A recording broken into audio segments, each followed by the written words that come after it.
Hello student, welcome to my YouTube channel chemistry ज्ञान। General science में physics का जो स्पेशल क्वेश्चन आंसर सीरीज का पार्ट 2 मैं आप सबसे डिस्कस करूंगा। बच्चों, आप सबको वीडियो अच्छी लगी तो लाइक शेयर एंड सब्सक्राइब जरूर करना बच्चों, और वीडियो को पूरा देखना। बच्चों शुरू करते हैं। हमारा क्वेश्चन नंबर 1 क्या कर रहा है। क्वेश्चन फर्स्ट क्वेश्चन देखो बच्चों, क्या है। हमारे शरीर पर वायुमंडल का दाब बहुत अधिक होते हुए भी हम उसे महसूस नहीं कर पाते। बच्चों देखो ऐसा क्यों होता है। तो बच्चों पहले जान लो वायुमंडल दाब होता कितना है। वायुमंडल दाब जो होता है बच्चों 1 एटमॉस्फेयर होता है, 1 ATM से हम इसको लिखते हैं। अगर बच्चों आप पास्कल में जाना चाहते हैं तो 1 ATM इक्वल टू होता है 10132 पास्कल होता है बच्चों। ये 1 ATM इक्वल टू होता है। बच्चों देखो क्या होता है, अगर आपके शरीर ऊपर 1 एटमॉस्फेयर प्रेशर लग रहा है, जैसे आप चल रहे हैं, बैठ रहे हैं, कहीं भी आप पृथ्वी पर हो, ठीक है, उसमें क्या है कि प्रेशर हमें महसूस नहीं होता। इसका एक रीज़न है क्योंकि हमारे शरीर में जो ब्लड का प्रेशर होता है वो हमारे एटमॉस्फेरिक प्रेशर से थोड़ा सा अधिक होता है बच्चों। इसलिए हमारा ऑप्शन नंबर डी सही होगा। शरीर का जो रक्त दाब होता है वायुमंडलीय दाब से थोड़ा सा अधिक होता है। तो हम चलते हैं क्वेश्चन नंबर 2 की तरफ। क्वेश्चन नंबर 2 हमारा क्या करा बच्चों, देखो बहुत इंपॉर्टेंट क्वेश्चन है ये, कि भूस्थिर तुल्यकारी उपग्रह जियो आपका जियो स्टेशनरी जो सेटेलाइट होते हैं उसके बारे में आपको बताना है। तो आपको पहले मैं बता दूं बच्चों, जियो स्टेशनरी सेटेलाइट जो होता है आप पृथ्वी के घूर्णन काल, मतलब पृथ्वी का जो एक घूर्णन आवर्तकाल होता है उसके बराबर होता है। मतलब पृथ्वी अपना अक्ष पर जो घूमती है एक चक्कर 24 घंटे में लगाती है, और इसलिए तो जियो स्टेशनरी सेटेलाइट वो भी कितना लगाएगा, 24 घंटे में लगाएगा बच्चों। तो उसको हम समझ लेते हैं ऐसा आखिर कैसे होता है, इसको हम आपको समझा दे रहे हैं। देखो बच्चों, ये देखो इमेज को देखिए बच्चों, जो आप सूर्य यहाँ पे है, सूर्य से जो चंद्र वहाँ पे पृथ्वी है, तो पृथ्वी अपनी धुरी पर जो नीचे की धुरी है जो देख रहे हैं, इस धुरी पर ये चारों तरफ क्या करती है, घूमती है। इस दूरी पर घूमती है, घूमने के साथ साथ ये आगे भी चक्कर लगाती है, किसकी, सूर्य की लगाती है। मतलब ये रोटेशनल प्लस रिवोल्यूशन करती है अपने अक्ष पर, जो है इस अक्ष पर जो हमारा रेड पॉइंट दिखाएं इस अक्ष पर घूमती भी है, और उसके साथ साथ एक सूर्य की चारों तरफ रोटेशन भी करती है। तो बच्चों ये बता दें आपको, इसका जो ऑर्बिटल होता है, मतलब जो इसका ऑर्बिट होता है, जो जियो स्टेशनरी सेटेलाइट को हम रखते हैं वो हमारे विषुवत रेखा या भूमध्य रेखा के ऊपर वाले ऑर्बिटल के क्षेत्र में रखते हैं, क्योंकि वहाँ पर ऑर्बिटल आपका सर्कुलर ज़्यादा होता है। बच्चों देखो, तो इसमें क्या करेंगे, जैसे कि हम आपको बता दें समझाने के लिए, जैसे कि हमारा एक आप येलो लाइन देख रहे हो, यहाँ पे मैं येलो लाइन यहाँ पे बना दूँ। देखो इस वाइट से मैं येलो लाइन बना रहा हूँ यहाँ तक, पृथ्वी तक। तो बच्चों देखो, इस समय जो येलो लाइन यहाँ पर पृथ्वी पर दिख रहा है आपको, इस समय जो यहाँ पर, हाँ यहाँ पर जो यहाँ पर मैं दिखाई रहा हूँ, तो इस पोजीशन, पहले ये पोजीशन कहाँ पर था, जो ये येलो लाइन था, ये हमारा जो नया मैं बनाया ड्रा किया हूँ, ये येलो लाइन इस पोजीशन पर था बच्चों। तो उस समय हमारा सेटेलाइट जो यहाँ पर वाइट कलर दिख रहा है, वाइट शुरू हुआ है जहाँ मैं गोला बनाया हूँ, वहाँ पे था ये सेटेलाइट हमारा। ये बच्चों देखो, जैसे पृथ्वी जो घूमने सूर्य अपने अक्ष पर घूमती है, तो घूमकर ये पॉइंट जो यहाँ पर होना चाहिए था, ये यहाँ पर पहुँचा इस पोजीशन पर। तो ये सेटेलाइट जो यहाँ पर येलो, यहाँ पर कहाँ पहुँच गया, यहाँ से येलो कलर का ये यहाँ पर पहुँच गया बच्चों। तो बच्चों देखो, जितना ये पहुँचा इतना यहाँ पहुँचा। मतलब आप अगर पृथ्वी पर हो तो आपको लगेगा ये तुम्हारे सामने क्या है, एक स्थिर पोजीशन पर है, विराम पोजीशन पर है। तो आप यहाँ पर जब देखोगे, आप यहाँ से घूम कर पृथ्वी तो यहाँ पर आ जाएगी, आप यहाँ आ जाएंगे, और ये सेटेलाइट भी यहाँ पर पहुँच जाएगा। तो आपको लगेगा कि एक क्या है, स्थिर सेटेलाइट है बच्चों। इसलिए ये इसका आवर्तकाल पृथ्वी की जो एक अपने अक्ष पर जो आवर्तकाल होता है उसी के बराबर होता है, उसी के टाइम पीरियड के बराबर होता है बच्चों। इसका जान लो बच्चों उपयोग क्या होता है। जियो स्टेशनरी सेटेलाइट का उपयोग बच्चों बता दें आपको, ये जो हम डिश टीवी या कोई भी हम टीवी देखते हैं, एयरटेल टीवी, जो हम कोई भी डिश टीवी लगाते हैं, टेलीविज़न में, मतलब समझ लो इसका टेलीविज़न में यूज होता है, जो हम चैनल को देखते हैं, या तो बच्चों को, या हम जो मौसम के बारे में जानते हैं कि आज यहाँ पे बारिश होने वाली है या यहाँ पे तूफान आने वाला है, तो हम इसी से बच्चों पता करते हैं। तो एक इंपॉर्टेंट बात और जान लेना कि जैसे हम लोग बच्चों देखते हैं कि कोई भी आप एयरटेल टीवी लगाओ या डिश टीवी लगाओ या तो आप टाटा स्काई लगाओ, सभी की दिशा जो होती है डिफरेंट होती है। आप कभी भी देखेंगे तो सभी की दिशा एक ही दिशा में सबका नहीं होता। ऐसा क्यों होता है बच्चों, क्योंकि देखो, अगर हमारा ये सेटेलाइट, ये जो मैं यहाँ पर येलो दिखाए पहले ले लिए था, यहाँ पर रेड दिखा रहा हूँ, अगर हमारे रेड स्थान पर एक सेटेलाइट सेटेलाइट है, ये पृथ्वी के सापेक्ष में क्या है, स्थिर है, मतलब पृथ्वी के सापेक्ष में क्या लगेगा, कोई भी एक पृथ्वी देखेगा स्थिर लगेगा, तो दूसरा सेटेलाइट यहाँ पे तो आ नहीं सकता, या तो उससे अगले ऑर्बिट में उससे दूर आएगा, या तो इसी ऑर्बिट में रहेगा, तो या तो यहाँ पर रह सकता है वह सेटेलाइट, या तो यहाँ पर रह सकता है। बच्चों सभी जो होते हैं डीडीज होते हैं, सब अपना अपना अलग अलग सेटेलाइट से अपना कनेक्शन लेते हैं बच्चों, इसलिए हर सेटेलाइट का जो हर डीडीज का जो दिशा होती है डिफरेंट होती है बच्चों, इसको याद रखना। बच्चों हम चलते हैं अगले क्वेश्चन की तरफ। क्या है क्वेश्चन नंबर 3 बच्चों, देखो कि परिक्रमाकृत अंतरिक्षयान से एक सेव मतलब एक पिंड बाहर छोड़ा जाता है, कोई भी आप देखो परिक्रमा, देखो ये इंपॉर्टेंट बात इसमें यहाँ है, परिक्रमारत अंतरिक्षयान है, मतलब वो क्या है कि वो पृथ्वी के चारों तरफ घूम रहा है, वो पृथ्वी के चारों तरफ चक्कर लगा रहा है, उसके ऑर्बिट में घूम रहा है बच्चों। ये तो आपको पता होगा ऑर्बिट में घूमने के लिए 7.7 किलोमीटर पर सेकंड की स्पीड से अधिक चाहिए होता है। अगर वह इतना स्पीड पा चुका है तो इसका मतलब वह ऑर्बिट में घूमेगा। तो बच्चों आपको बता दें, अगर उस ऑर्बिट में, जैसे ये आपका ये पृथ्वी हो गया बच्चों, अगर ये ये ऑर्बिट में घूम रहा है बच्चों, कोई भी आपका सेटेलाइट घूम रहा है, अगर ये इस ऑर्बिट में स्पीड इसका 8.2 या 8 पॉइंट कुछ करके किलोमीटर पर सेकंड इसका स्पीड है बच्चों, आप यहाँ से कोई भी पिंड बाहर निकालेंगे तो वो पिंड तुम्हारे इसी कक्षा में, मतलब इसी ऑर्बिट में उसी सेम स्पीड के साथ उसी ऑर्बिट में वो चक्कर लगाएगी बच्चों। इसका मतलब क्या हुआ, ऑप्शन कौन सा सही हुआ, यान के साथ ही उसी वेग में गमन करेगा और उसी ऑर्बिट में ही वह घूमेगा, चक्कर लगाएगा, क्योंकि जैसे हम उसमें छोड़ेंगे तो उसका भी स्पीड एट द मोमेंट पर जैसे छोड़ेंगे उसका भी स्पीड उतना ही होगा, तो उतना ही स्पीड पाते ही वह ऑर्बिट में भी उसी के समान उसी के साथ घूमने लगेगा बच्चों। तो चलते हैं अगला क्वेश्चन, देखो क्या करते हैं क्वेश्चन नंबर 4।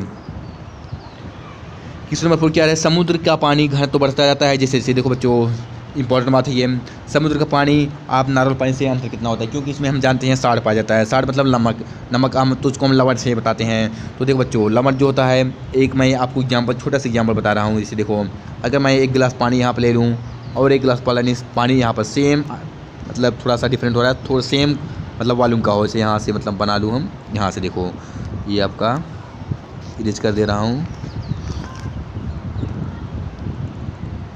अगर हम 2 गिलास ले रहे हैं, दोनों गिलास का वॉल्यूम सेम है, यहाँ तक इसमें भी पानी मैं फिल किया, यहाँ तक इसमें भी पानी फिल आपका वाटर है। तो देखो बच्चों क्या होता है इसमें, अगर हम इस वाले गिलास में NaCl ऐड कर दें, जनरल एग्जाम्पल बता रहा हूँ, आप घर पर भी करके देख सकते हैं बच्चों। देखना अगर हम कुछ NaCl ऐड कर दें, कुछ भी अमाउंट में, थोड़ा सा अमाउंट में ऐड कर दें, उसमें क्या होगा बच्चों, इस गिलास का जो अगर मैं 2 ग्राम मतलब 10 ग्राम 5 ग्राम जितने भी NaCl ऐड करूँगा, तो बच्चों देखो इस ग्राम का इस गिलास का जो वेट होगा उस गिलास से ही इसका वेट अधिक हो जाएगा बच्चों। वेट अधिक होगा तो वेट अधिक हुआ मतलब किस कारण अधिक हुआ, तो पहले तो वाटर इसमें भी था, तो बाद में अंतर क्या हुआ कि NaCl इसमें आ गया, मतलब इसमें नमक आ गया, इसमें लवण घुल गया इसमें वाटर मालिक्यूल के जो बीच में डिफरेंस जो बीच में मालिक्यूल जगह होते हैं उसमें आकर कहाँ नमक Na आयन और Cl माइनस आयन उसमें जगह पर आकर बैठ गया है। तो बच्चों देखो क्या होगा इसमें, अब डेंसिटी तुम्हें पता होना चाहिए, डेंसिटी होती क्या है बच्चों। देखो डेंसिटी लिखते क्या है, डी डेंसिटी इक्वल टू लिखते हैं मास बाई वॉल्यूम। बच्चों देखो याद रखना मास बाई वॉल्यूम होता है। अब बच्चों देखो ये वॉल्यूम यहाँ पर जो वॉल्यूम भी था, यहाँ पर जो वॉल्यूम भी, दोनों पर सेम वॉल्यूम है, वॉल्यूम तो सेम है, लेकिन मास वगैरह यहाँ पर कुछ भी मास m था तो यहाँ पर मास क्या हुआ, m1 मास था तो यहाँ मास क्या हुआ, m2 हो गया, और ये जो m2 है m1 से थोड़ा सा ज़्यादा है। अब बताओ बच्चों अगर मास अधिक हुआ तो डी क्या हुआ, देखो यहाँ पर डेंसिटी डायरेक्टली प्रोपोर्शनल टू क्या है, मास के बच्चों, ये देखो डायरेक्टली प्रोपोर्शनल है। इसका मतलब क्या है, अगर मास जिसका अधिक होगा उसकी डेंसिटी बच्चों अधिक होगी। इसका मतलब क्या बच्चों कि अगर हम खारे पानी, देखो समुद्र में आप जानते हैं कि उसमें क्या होता है, खारा पानी होता है, खारा पानी मतलब नमक पाया जाता है, वहाँ से नमक की पैदावार वहीं से होती है, तो NaCl वहाँ पर NaCl होता है वहाँ पर। इसका मतलब उस पानी का जो होता है वॉल्यूम उतनी ही वॉल्यूम में मास अधिक हो जाता है, अगर मास अधिक होगा तो डेंसिटी भी उसकी अधिक होगी बच्चों, डेंसिटी अधिक होगी। इसका मतलब आपको मैं आंसर बता दूं, इसका मतलब क्या होगा, आंसर कौन सा सही होगा, समुद्र के पानी में घनत्व बढ़ता जाता है जैसे जैसे हम गहराई व खारापन दोनों की वृद्धि होती है बच्चों, क्योंकि गहराई जाने पर पानी और खारापन होता जाता है, इसलिए ऑप्शन आपका डी सही होगा। क्वेश्चन नंबर 5 बच्चों देखो, क्वेश्चन नंबर 5 क्या है, नदी में तैरता जलयान जब समुद्र में जाता है तो क्या होता है बच्चों। देखो ये इंपॉर्टेंट बात है, देखो बच्चों इसमें आपको जैसे मैं भी बता चुका हूँ, नदी और समुद्र में अंतर क्या होता है। समुद्र का पानी खारा होता है, उसमें लवण घुले होते हैं, और आपका नदी का पानी उसमें नॉर्मल वाटर होता है। देखो बच्चों, अब क्या करेंगे, अगर यहाँ पर जो हमारा, अगर मान लो ये रिवर है, ये इसको मैं आर से लिख रहा हूँ, और ये हमारा सी वाटर है, इसको मतलब ऐसे लिख रहा हूँ बच्चों। देखो अगर यहाँ पर कोई नाव, ये मैं उतार रहा हूँ नाव, यहाँ पर जब नाव रहेगा तो ये आर्गुमेनिक सिद्धांत आपको पता ही होगा।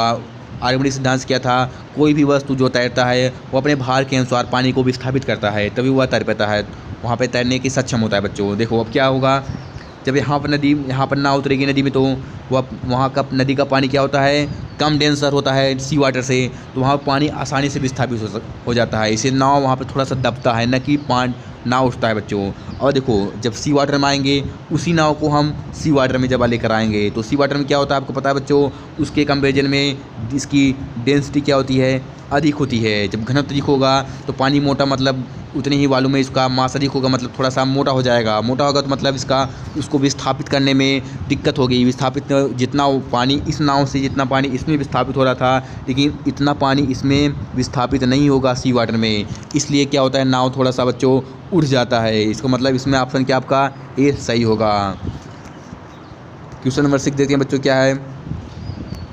क्वेश्चन नंबर 6 पूछ रहा है कि वायुमंडलीय दाब को मापने के लिए आवश्यक यंत्र है। बच्चों ये इंपॉर्टेंट क्वेश्चन है, डायरेक्ट क्वेश्चन आता है, आपको पता होना चाहिए बच्चों। बैरोमापी जो होता है, बैरोमापी जो इसी से हम क्या नापते हैं, वायुमंडलीय दाब को नापते हैं। लेकिन अगर आपसे कोई पूछ ले कि वायुमंडलीय, देखो दोनों में अंतर होता है। अगर वायुमंडलीय आपसे दाब पूछा जाए तो आप हमेशा इसको प्रेफर करेंगे। अगर आपको पूछा जाए वायुमंडलीय आर्द्रता क्या होती है, वायुमंडलीय आर्द्रता हम किससे मापते हैं, तो उसको जान लो, हम आर्द्रता मापी से नापते हैं बच्चों।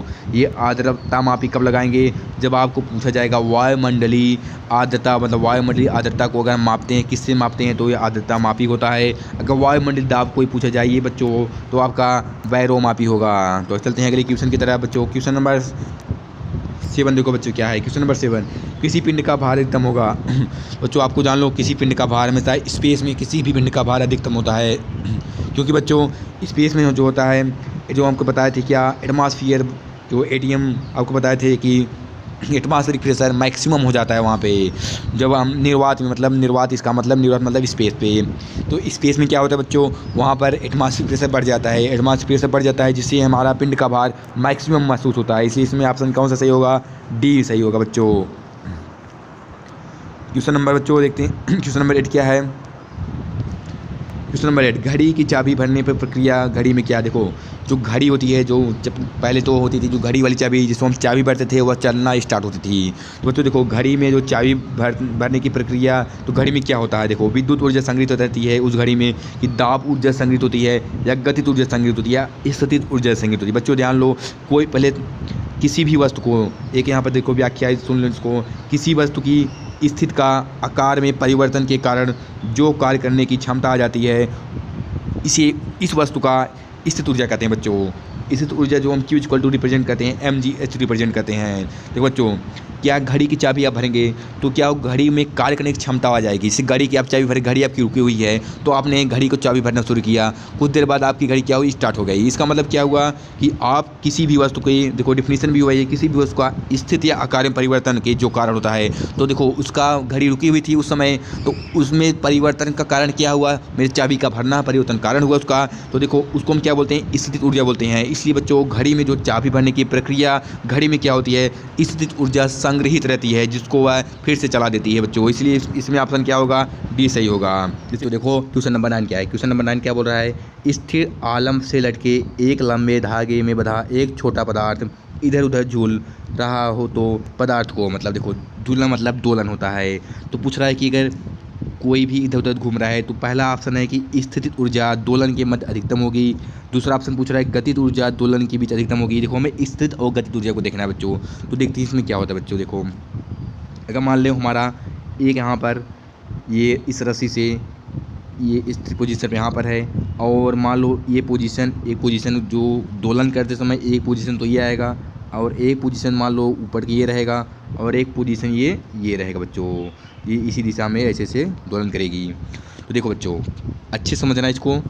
अगर देखो बच्चों यहाँ पर हमारा जब यहाँ से इनिशियल पोजीशन ये पिंड मार रहे हैं, इनिशियल पोजीशन को, जैसे हम इस समय प्लास्टिक क्या है, जब उसको हम पकड़े हुए हाथ में तो जीरो प्लास्टिक है, जैसे इसको हम छोड़ेंगे तो नीचे क्या होगा, पृथ्वी अपनी तरफ अट्रैक्ट करेगी। तो मतलब क्या होगा, इसका भार जो m और पृथ्वी का जो गुरुत्वीय त्वरण है इसे अपनी तरफ अट्रैक्ट करेगी, तो mg भार से वो नीचे की तरफ अट्रैक्ट करेगी।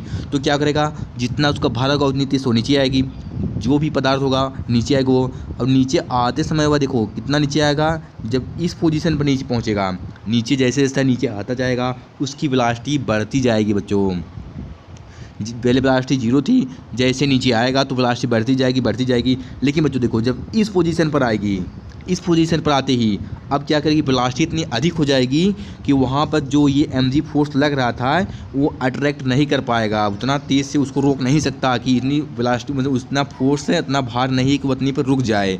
तो क्या करेगा, थोड़ा ना थोड़ा ऊपर तो ज़रूर जाएगा बच्चों। जब ये ऊपर जाएगा, अब देखो बच्चों अब ऊपर जाएगा, लेकिन ये फोर्स जो लग रहा है mg, तो नीचे भार लग रहा है, पिंड का भार जो नीचे mg लग रहा है, तब वेलोसिटी को यहाँ से इस पोजीशन से जैसे ही ऊपर जाएगा तो वेलोसिटी अब कम होती चली जाएगी। देखो बच्चों वेलोसिटी यहाँ से शुरू हुई 0 से, लेकिन मैक्सिमम यहाँ तक आते क्या हो गया, मैक्सिमम इस पोजीशन पर मैक्सिमम हो गई। जब इस पोजीशन पर मैक्सिमम हो गई तो इसके ऊपर है जाएगी, तो क्यों कम होता जा रहा है, क्योंकि भार mg नीचे तरफ लग रहा है और ये वेलोसिटी इसकी ज़्यादा होने के कारण ऊपर तरफ जा रही है। मतलब पूछा जाए को बीच में क्या होगा, मैक्सिमम होगा इस आपका गतिज ऊर्जा मैक्सिमम होगा, क्योंकि स्थित ऊर्जा आप रेफरेंस हाइट को मानते हैं। अगर हाइट हमारा क्यों 0 है तो स्थित ऊर्जा की कोई बात ही बच्चों इसमें नहीं है।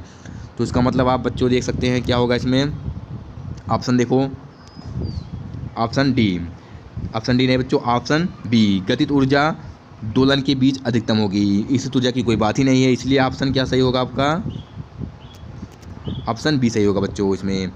तो हम अगला क्वेश्चन देखते हैं, क्वेश्चन नंबर 10 बच्चों देखो, क्वेश्चन नंबर 10 क्या करा है, भिन्न धातुओं के बने एक किग्रा के 4 घन क्यूब जल में तौले जाए तो। अब बच्चों देखो अब इसमें क्या पूछ रहा है, ऑप्शन देखो क्या है, प्रत्येक का भार एक ही रहेगा। तो देखो कैसे एक रह सकता है, पहले आप सोचो खुद ही। जैसे हम मान लो 4 धातु के अलग ले लें, एक धातु हमारा इतना बड़ा हो गोला, अब हो सकता है एक हम हल्का धातु को ले इतना बड़ा हो, या तो हम और हल्का धातु ले लें एक ही किलो का इतना बड़ा उसका आकार हो, या तो उससे भी बड़ा लें या उससे थोड़ा सा छोटा लें, इतना बड़ा आकार भी हो सकता है। अब देखो बच्चों जैसे हम इसको पानी में डालेंगे, पानी में तौलेंगे, तो पानी में उसके सरफेस पानी एब्जॉर्ब होगा, पानी उसके सरफेस पर लगेगा, एट द मोमेंट पर पानी उस पर लगा रहेगा, पानी के मालिक्यूल उस पर रहेंगे। तो देखो जब बड़ा पिंड रहेगा तो उस पर पानी के मालिक्यूल उस पिंड पर ज़्यादा रहेंगे, पानी के मालिक्यूल ज़्यादा रहेंगे तो पानी के कुछ न कुछ वेट उसमें इंक्रीज कर देगा बच्चों। इसलिए ऑप्शन ए तो आपका गलत हो गया, प्रत्येक का पिंड एक मतलब प्रत्येक का भार एक ही जैसा नहीं रहेगा। अब ऑप्शन 2 पर चलते हैं, पूछ रहा है कि न्यूनतम घनत्व वाले घन का भार न्यूनतम होगा। अब देखो इन चारों में देखो बच्चों, यहाँ पर 1 मान लो, 2 ये 2 हो गया, ये 3 हो गया, ये 4 हो गया। बच्चों देखो सबसे छोटा कौन सा घन है आपका, अगर ये घन देखो मान लो ये घन आपका छोटा सबसे घन कौन सा है, ए है, ये आपका घन था, घन टाइप में मान लो इसको ना बच्चों। देखो अभी देखो सबसे छोटा एक आपका है, अगर न्यूनतम घनत्व वाले पूछ रहा है का घन का भार न्यूनतम होगा, तो बच्चों सही है, क्योंकि इसमें न्यूनतम घनत्व है तो इसमें पानी के जो मालिक्यूल कम आएंगे, जब पानी के मालिक्यूल कम आएंगे तो उसका भार भी क्या होगा, कम होगा। तो बच्चों इसमें ऑप्शन आपका बी सही है।